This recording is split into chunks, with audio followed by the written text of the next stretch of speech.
All right. This is Charlie Tucker, and he is with Carter and Sloope, Inc., uh, located in Moultrie, Georgia.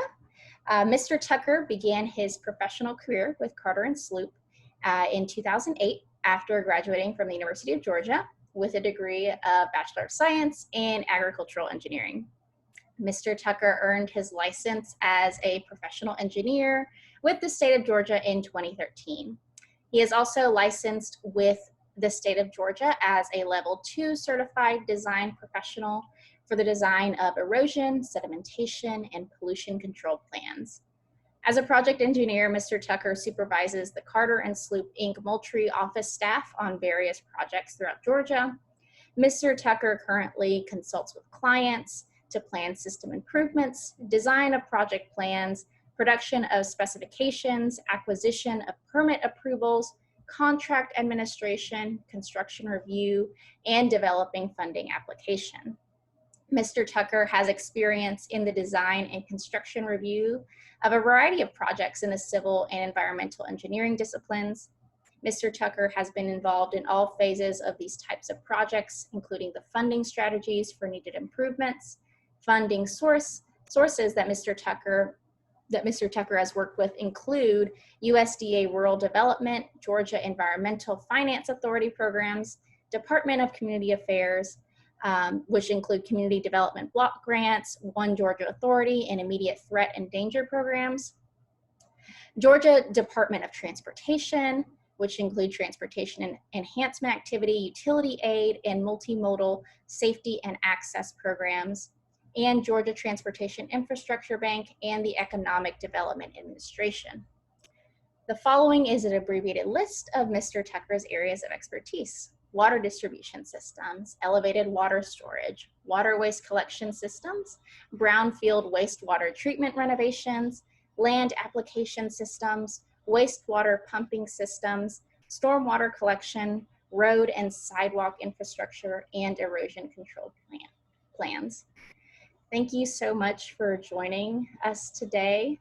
Charlie, I really appreciate you taking the time and just coming in and talking to me about resumes and cover letters and what engineering firms like yourself look for.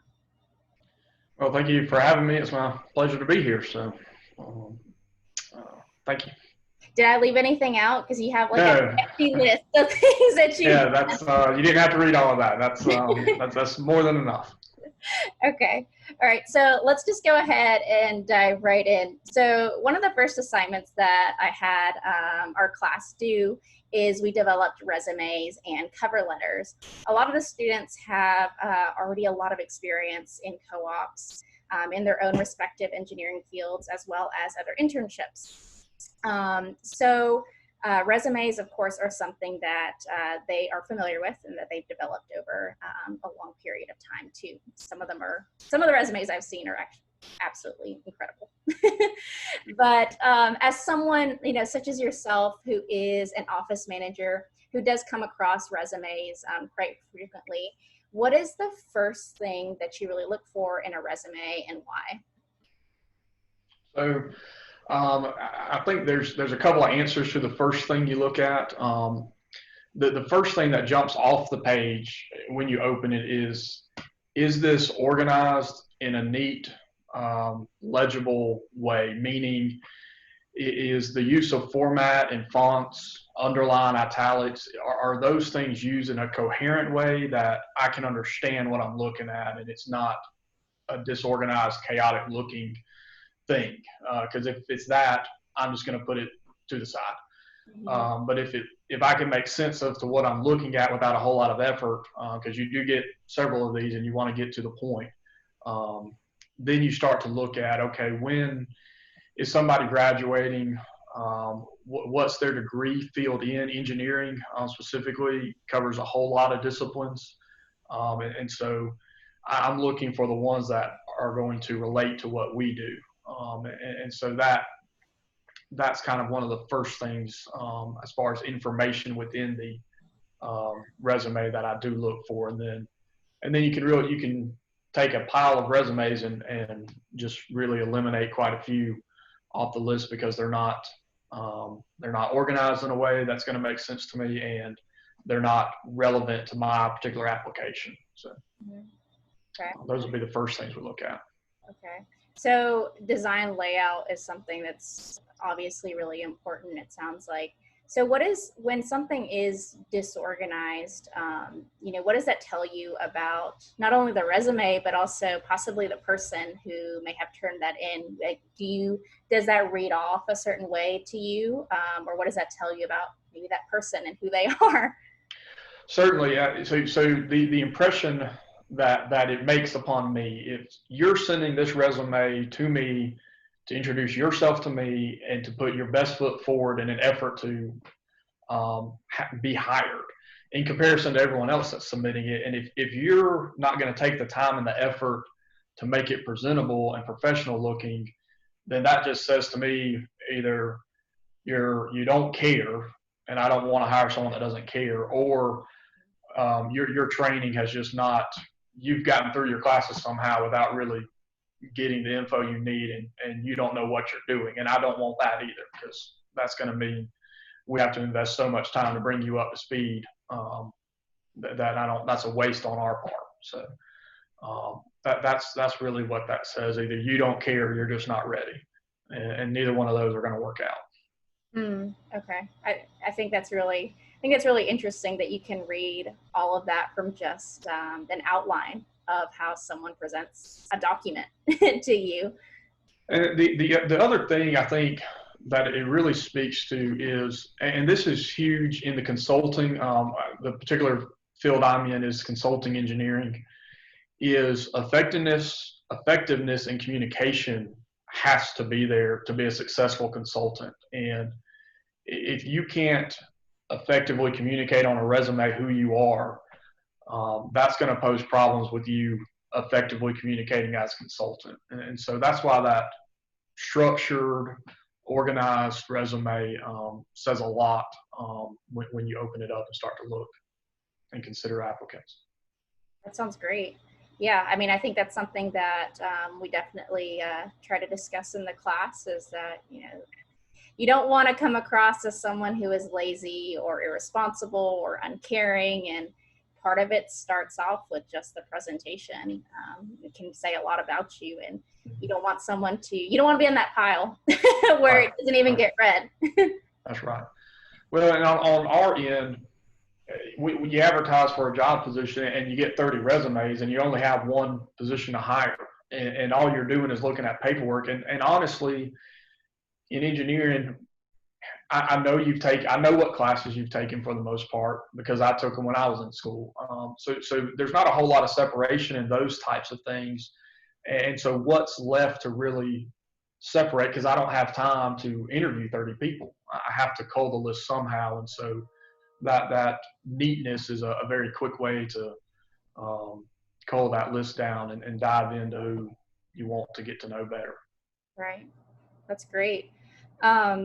Okay. So I know we've been talking a little bit about design and the layout of a resume, but other than that, are there some other red flags that are either in the content of the resume that could be raised for you? And why would those be considered red flags for you? Well, in addition to just a disorganized thing, I think the biggest red flag that would be there is really misspelled words. And it's amazing how often you get misspelled words in resumes, and just typos. And again, what that tells me is you didn't care enough about this to hit the spell check button, and like on my computer, spell check's automatic. It puts the little red line under there. You didn't care enough to go back and look at what the little red line was for. So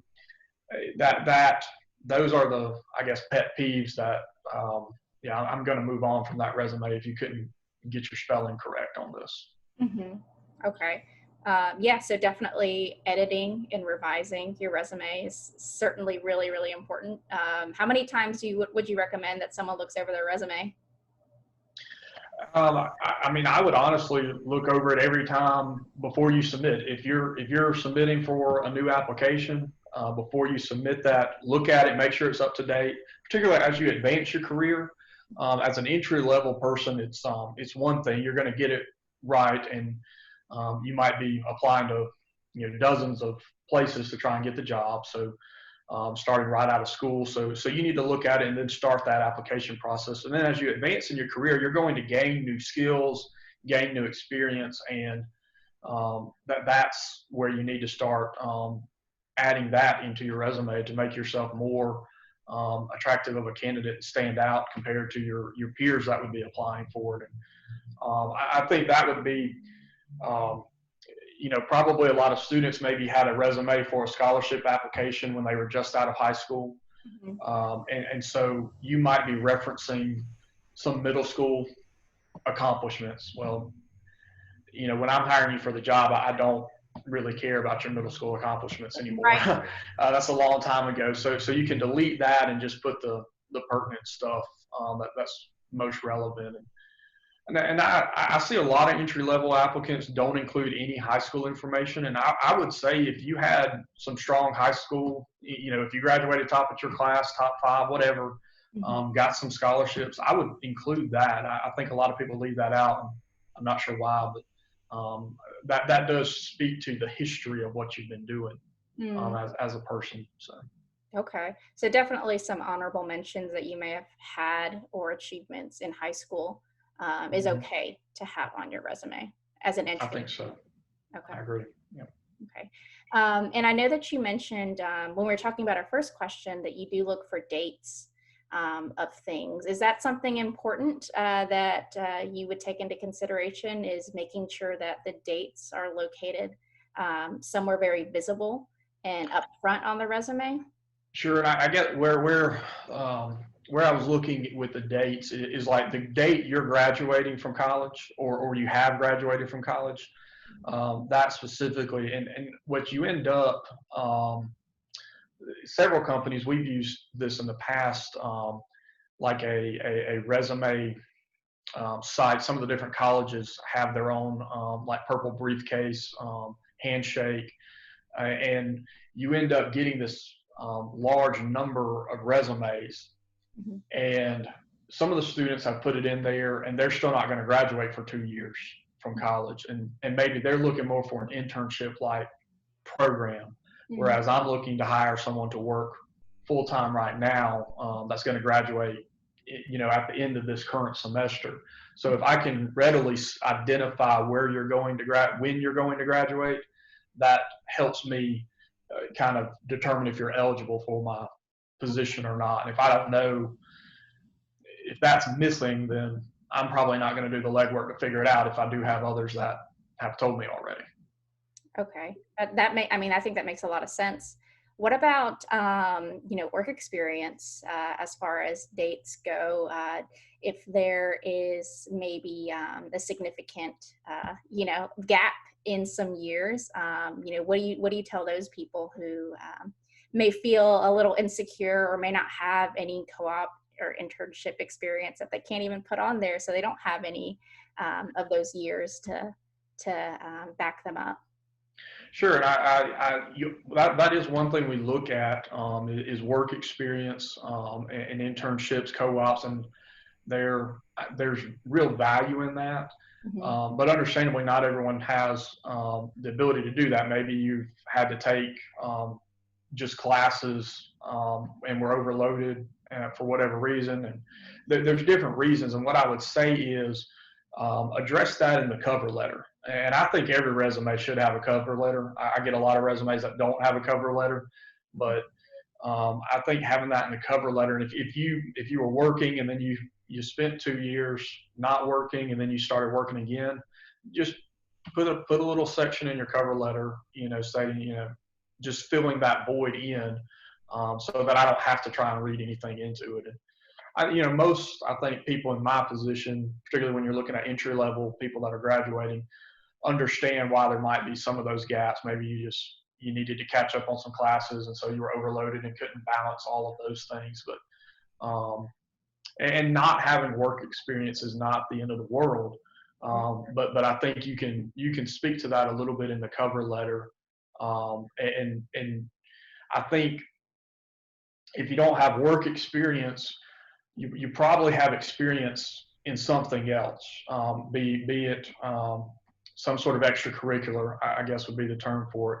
And maybe you were the leader of a club, or maybe you were doing a lot of volunteer work through some organization. Include that. I think I'd like to see the work here experience and see those extracurricular type things where you've been involved in something, and that speaks to the fact that you've got something outside the classroom. Okay. Yeah, I think that makes a lot of sense, and I think I think some people will be relieved to hear that.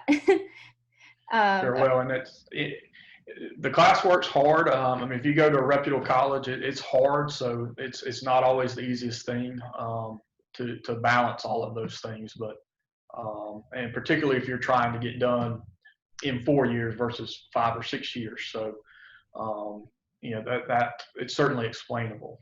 Right, right. Okay. So what do you recommend are some, universal skills or knowledges students should be developing now before they enter the work field? What is something that they can do right now that will be beneficial for them once they start sending out their resumes to companies? Well, I do. We just mentioned, the intern and co-ops, that real world experience. That's certainly something of value.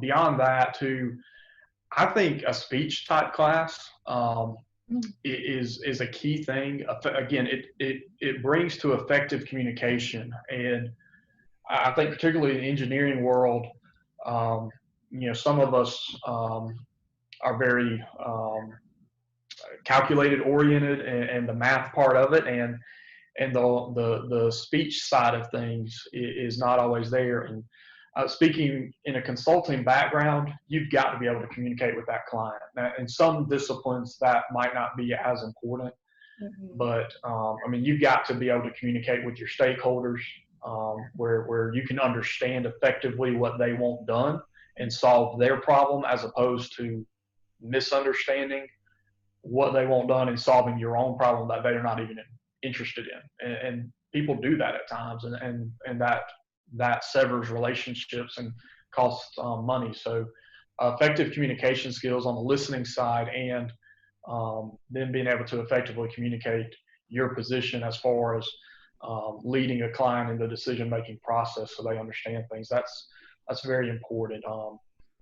And then specific for getting hired, effective communication is key in an interview.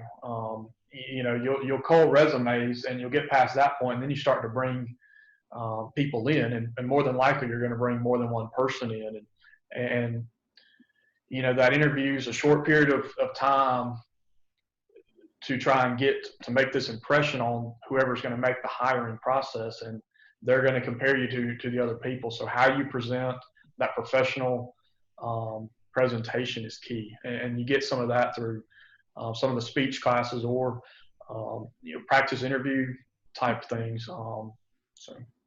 Yeah, I'm so glad you mentioned that, because I think that's something that is one of the main themes for our writing class is effective communication, is how you communicate, even through your writing, is important, even if it's as small as an email that you send out to a client. How to consider tone, how to consider content, how you should leave out certain things, or how inappropriate it may be to include certain things in certain documents, and even just internally communicating with your project manager or your coworkers is also really important. Well, and to that, because people underestimate how important that is, and the real world engineering applications know how important that is, and to tell you why I know that, every firm has professional liability insurance, and we have to get continuing education in that professional liability insurance in order for them to maintain coverage on us. And so we, every year, once a year at least, are sitting down for a 4-hour, 3-hour seminar on the things that drive our rate of insurance and where our risk comes from. And every single year, without fail, for an hour, there's an emphasis on communication. It's not on getting the calculations correct. It's on communication. And that's where the insurance people are saying you got to get that part better to lower that liability rate and to keep you out of a lawsuit. And so that's key, being able to effectively communicate. Great. I love that. I love that. I think that a lot of the times we do forget that these are valuable skills that, not only in our engineering firm, but in any profession, that we decide to pursue, is just being able to talk to folks is an important thing to know how to do. Great. So we did talk a little bit about work experience and internships, but I do want to tackle that a little bit more. So do you consider internships as equally valuable to work experiences and co-ops? Or is there a certain type of weight that you apply to one over the other? Not really. I think they're equal. The co-op, I think the advantage in the co-op is you're usually getting the class credit with the co-op, and allows you to get through the school part a little bit quicker in most instances.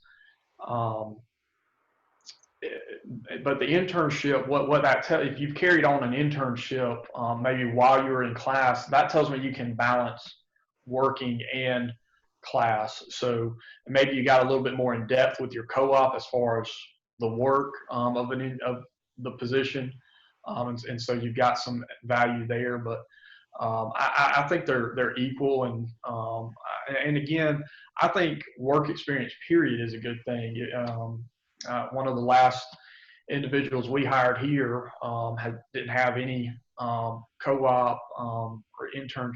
Maybe had a little bit of internship, but he had for years worked at a gas station. I mean, that tells me you work at a gas station. I know you know what it's like to show up on time, to interact with people. So any kind of work history, I think, is a good thing, but provided the references match up with that. Right. You didn't get fired. So. And how you present that work history is also really important too, right?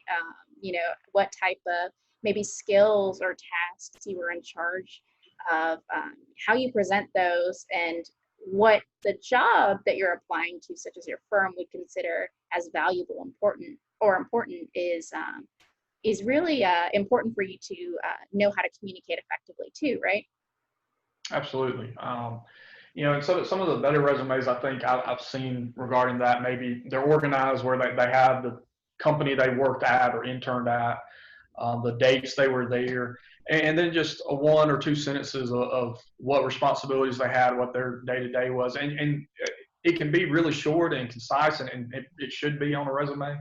But just that one sentence can really separate you, because now I know at least this much about you. Whereas if someone, all they did was put company names in years, I don't know what they truly did there. But if so-and-so said they tracked, maybe they were taking samples to evaluate some system, well, now I know that they were entrusted with that, and that speaks a lot to what they did. So.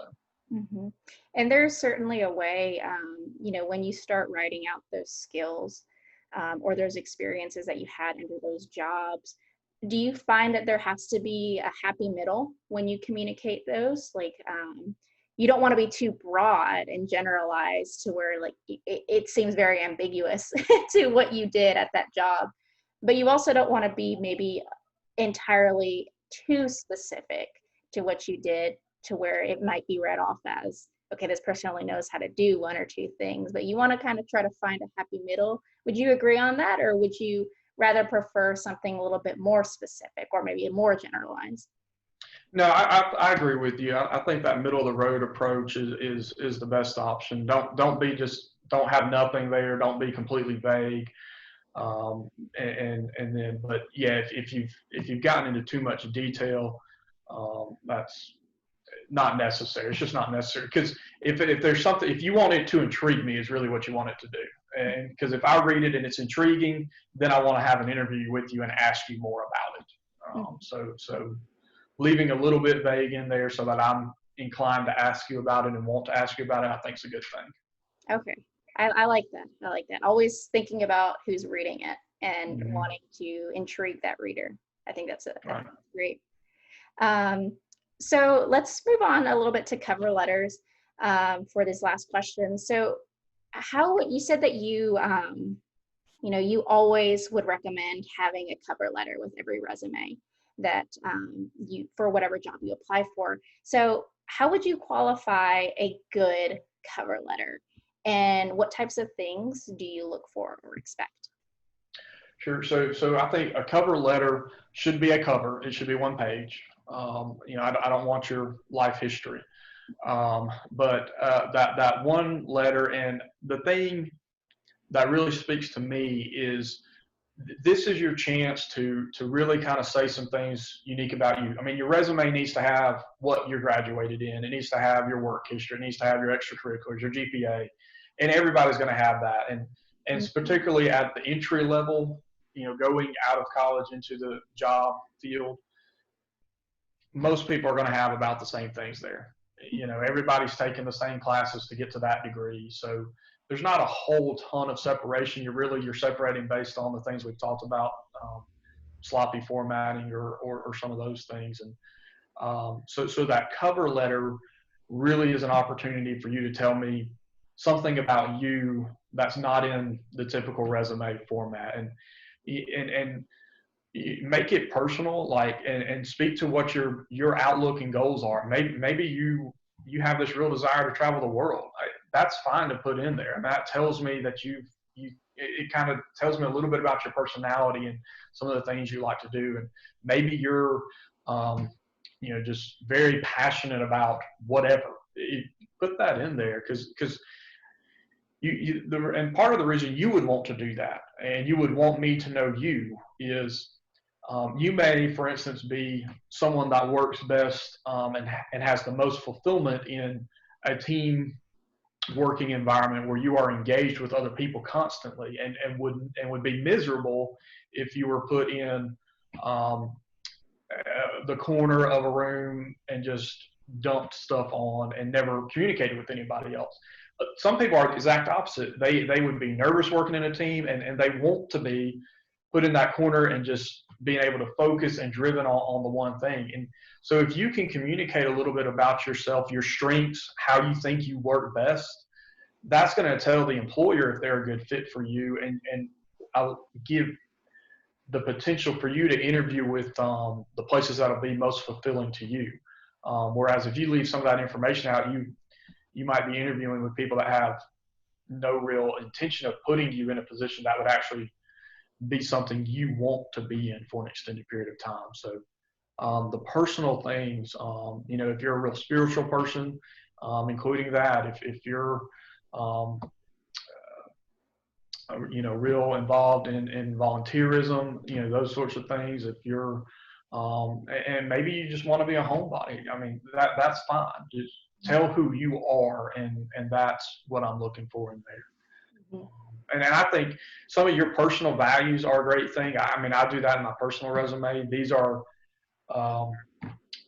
traits that I think are who I am and what's important to me, and that then they know who they're interviewing in a way before they call me up for an interview. Right. I think that's great. I mean, I think as personal as you feel comfortable sharing, I think, there's never anything wrong with that. Mm-hmm. There's never anything wrong with sharing who you truly are, because eventually people will find out. You might as well have them find out before they hire you. And it might save you from, maybe being hired somewhere where you might not be accepted, or you might be in a miserable work environment. Mm-hmm. So yeah, I think that's great.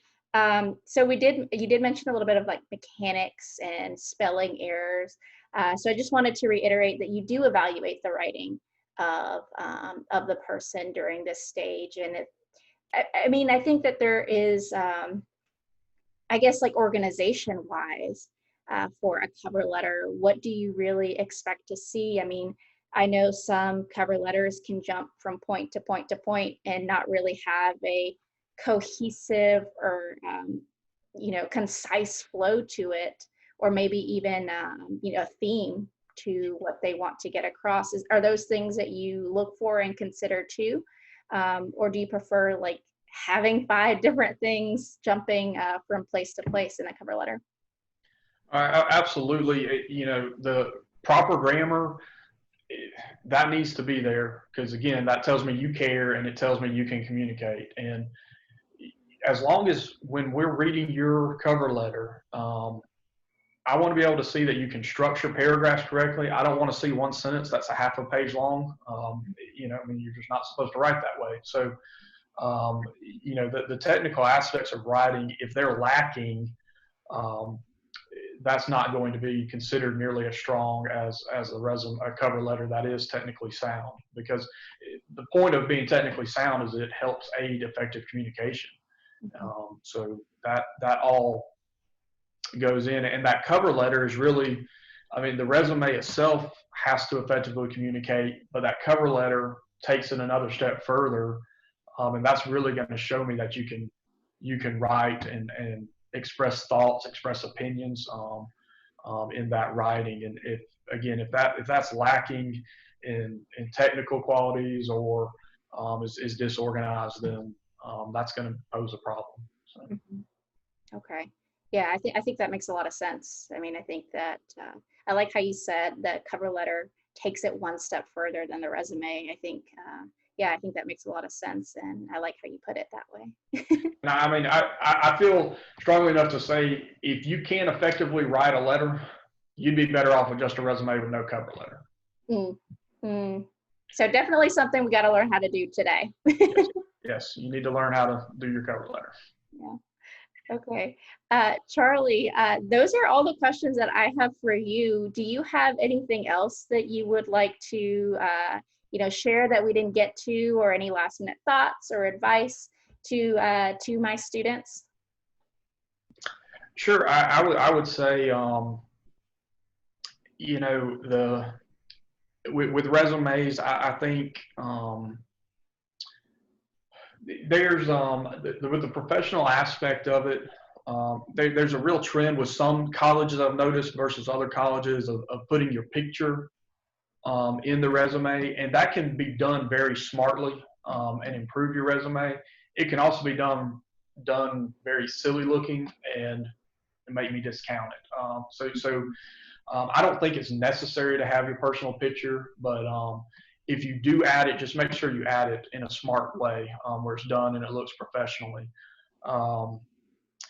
Always have correct contact information on your resume.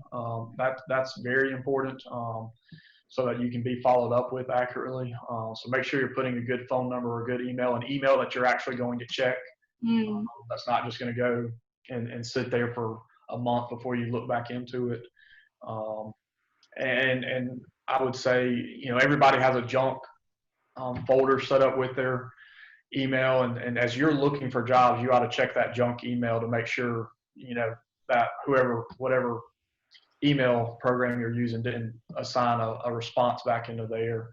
I think references are a strong thing to add. A lot of people put references available upon request. Why? Just go ahead and put some. That tells me that you're not going to have to go search for someone that likes you. So go ahead and add just a handful. And I think it's, when you're talking references, I think if you can add across the spectrum, if all you have are college professors, I'm going to call all of them and they're going to tell me, yeah, he was like every other student, he passed the class, or, he passed the class with flying colors. Oh, well, okay, we all passed the classes. So I do want to know that you passed the classes and we're a good student. But, if a family member, if you can get along with your family good enough to put them as a reference, that says something to me. And then people that are just outside work, that are friends, that could speak to your character and who you are as a person. That's I think there's real value in that. And there seems to be an emphasis on highlighting, and it was that way when I graduated college, highlighting computer specific skills. And that's worthwhile, but like I come across a lot of resumes that say I'm proficient in Microsoft Word and Excel and PowerPoint. Well, you should be, right? You're getting a 4-year degree. That I don't need to know that information. You worry if you're not proficient in those. You need to worry about that before you send your resume out. But so I would highlight. Sometimes you're trying to save room on a resume because you don't want it to be more than 2 or 3 pages. I would say 3 pages is at most you want. And if you're trying to prioritize space, don't take up 2 or 3 lines telling me that you know how to use Microsoft Word and email and things I assume most everybody this day and time knows how to use. Highlight, the ones that would be pertinent to the field you're trying to apply for. We're a civil engineering consulting firm, so if you're proficient in AutoCAD, Civil 3D, that piques my interest. MATLAB, I don't ever use MATLAB, so you don't need to put that one on mine. But if you're going into the mechanical world where MATLAB would be much more useful, put that on there. And if you can incorporate that maybe into some of those 1-sentence areas with your work history that you've had experience in those, that would be an even better way to do that than just trying to list out computer proficiencies somewhere. So, and conciseness, I do think conciseness is key. I don't want to read a book when I'm looking at your resume. I want something concise that's clearly organized that I can get through and say, yes, I'm more interested in getting to know this person. And that's what you want to get across, I think. Okay. Great. I have one more question for you out of curiosity. So this goes back to this is my own curious question. This goes back to fonts and formatting of a resume. In your field and in the engineering field, maybe in general, the STEM field, is it okay to play with maybe colors and fonts in the resume, or should it just strictly be black and white, Arial or Times New Roman font? Because I've seen some resumes in other fields where they have, they stray away a little bit from the standard fonts and play a little bit with the resume. Also have different colors, but still neutral colors, like maybe a dark navy for their name, and then their headers are that same dark navy color, and everything else is black and white. In your field, if you got a resume like that, what would that tell you, if it's even acceptable or not in your viewpoint? So I would say it's certainly acceptable, and I don't think there's anything, at issue with it. The typical resume that we get is black and white. As far as fonts go, your font selection, it just needs to be readable. Don't pick a font that's going to be hard to read. And sizing of fonts, the busy fonts. The default fonts, most computers, I think, default to Calibri, I think is how you say that in Microsoft Word, or Arial or Times New Roman. Those are safe, they're fine. But some of the really weird kind of cursive-y ones that are too thin to understand, I would definitely stay away from those. But the legibility of the font's the key thing. And then I don't know that there's anything wrong with color. I would keep the color, like you said, to a minimum. If you want to put your name and maybe the top kind of information that's key in a good neutral color, that's fine. And when I was speaking about adding the picture, that's a way to add color, but you got to make sure you do that in a clean way, in a professional looking way. If every section's a different color, that just kind of gives me a headache to look at. So, but I do think, using that little bit of color in your name, that might make you stand out a little bit more out of a pile. That there's something different to look at. Maybe you're number 22 in the stack of 30, and there's another color. That might be a good tool to have. But I would keep that to a minimum. Right. Okay. Yeah, that was just for my own. I was just curious because I know in my own writing field, which is writing and rhetoric. I mean, that's something that is almost encouraged if you are a writer And one of your skills is effective communication. That's your main skill. That is something that you can use to your advantage, is, you know, making it look a little bit different, because every resume will look the same. Mm-hmm. And how do you make yours stand out? So I didn't know if that would be something that could, you know, for a technical writing course for students who are in the STEM field, if that's something that is even appropriate for them. So I do appreciate you answering that question for me. Yeah, and I tell you, this is something that I do on mine personally. My cover letter, I get my signature on it in blue ink always, in a bright blue kind of ink, and it's just this little bit amount of color, but it really personalizes it. You know, a lot of times the cover letter just has somebody's name typed at the bottom, but Right. you know, what's a signature do? Well, I mean, it says you took just an extra minute to make it more, to make me want to look at you a little bit more. So it truly tells me nothing about your ability to do my job, but you know, it says you cared enough to go a little bit of an extra mile, which isn't that much of a mile to sign something. But and then it also tells me that you know how to get a signature on an electronic document. So, but those are some things that I think are just real small things that would make something stand out a little different from others. Okay. Thank you so much, Charlie. I'm going to stop our recording. Okay. Thank you again for joining us. And we really, really appreciated this time we got to spend with you.